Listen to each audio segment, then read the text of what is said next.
بسم اللہ الرحمن الرحیم۔ محترم ناظرین، السلام علیکم۔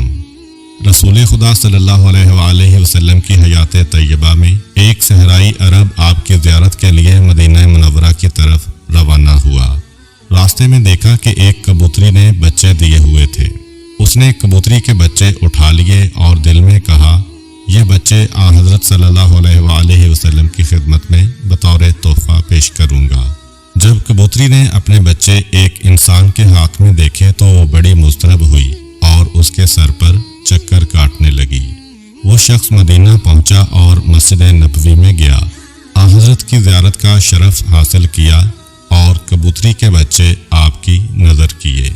کبوتری نے جیسے ہی اپنے بچوں کو دیکھا تو وہ تیزی سے زمین پر اتری اور بچوں کے گرد چکر لگانے لگی۔ پھر وہ اڑی اور کچھ دیر بعد واپس آئی تو اس کی چونچ میں غذا تھی، جسے اس نے چوزوں کے سامنے ڈالا اور اڑ گئی۔ پھر کچھ دیر بعد دوبارہ آئی اور اپنے چوزوں کے سامنے غذا ڈالی۔ اس منظر کو رسول اکرم صلی اللہ علیہ وآلہ وسلم اور دوسرے تمام صحابہ اکرام نے دیکھا۔ رسول اکرم نے اپنے صحابہ سے فرمایا، تم نے دیکھا کہ ایک کبوتری کو اپنے چوزوں سے کتنی محبت ہے؟ صحابہ نے کہا، بے شک یا رسول اللہ، آج ہم نے ماں کی ممتا کا یہ عجیب پہلو دیکھا ہے۔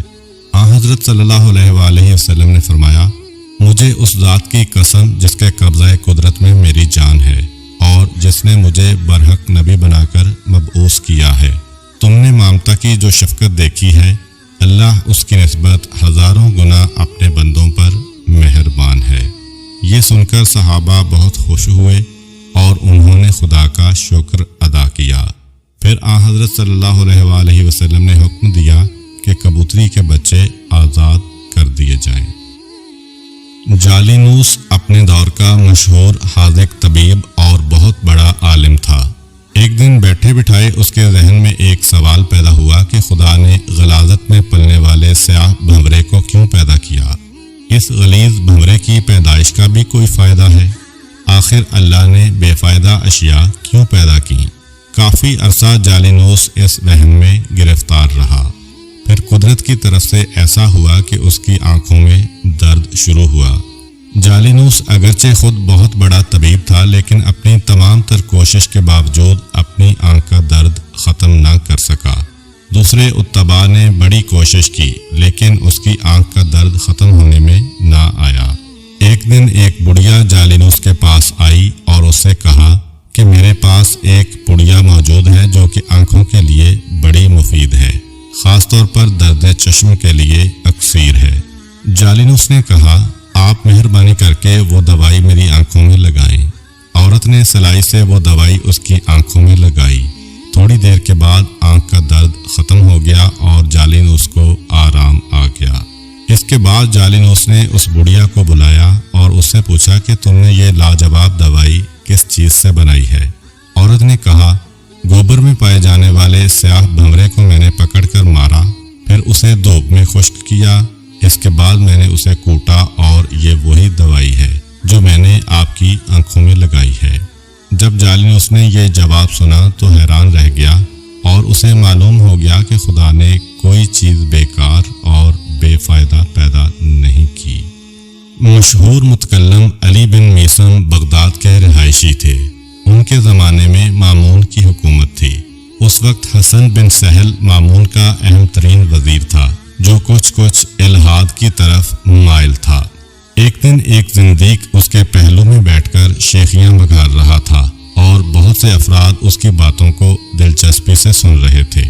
وہ بدبخت یہ ثابت کرنے میں مصروف تھا کہ پوری کائنات از خود پیدا ہوئی ہے، اس کا کوئی خالق اور مدبر نہیں ہے۔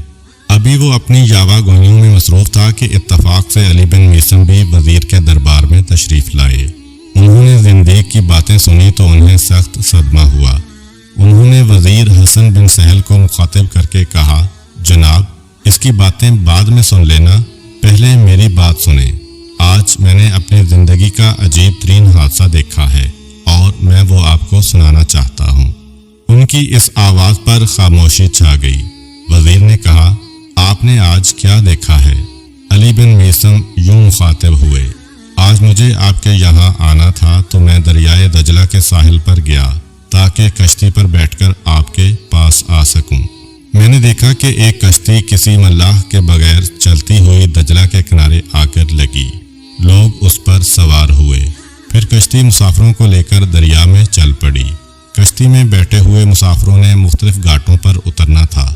کشتی ہر ایک گھاٹ پر گئی اور مسافر اپنے اپنے گھاٹ پر اترتے گئے۔ پھر آخر میں اس نے مجھے آپ کے محل کے سامنے آ کر اتارا۔ اس کے بعد آپ کے پاس چلا آیا۔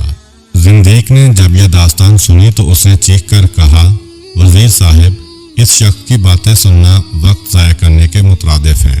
یہ تو مجھے احمق انسان معلوم ہوتا ہے۔ اس میں عقل و فہم کے نام کی کوئی شے نہیں ہے۔ وزیر نے کہا، آپ نے یہ کیسے فیصلہ کر لیا کہ یہ احمق ہے؟ زندیق نے کہا، جناب، اس سے بڑھ کر اور حماقت کیا ہو سکتی ہے کہ ایک کشتی ملاح کے بغیر خود بخود چل کر گھاٹ پر آئے اور مسافروں کو اٹھا کر مختلف گھاٹوں پر اتارے، جبکہ ہم سب جانتے ہیں کہ کشتی لکڑی سے بنی ہوئی ہوتی ہے۔ وہ جمادات کی ایک شکل ہے، اس میں تو روح ہے اور نہ عقل اور نہ ہی احساس ہے۔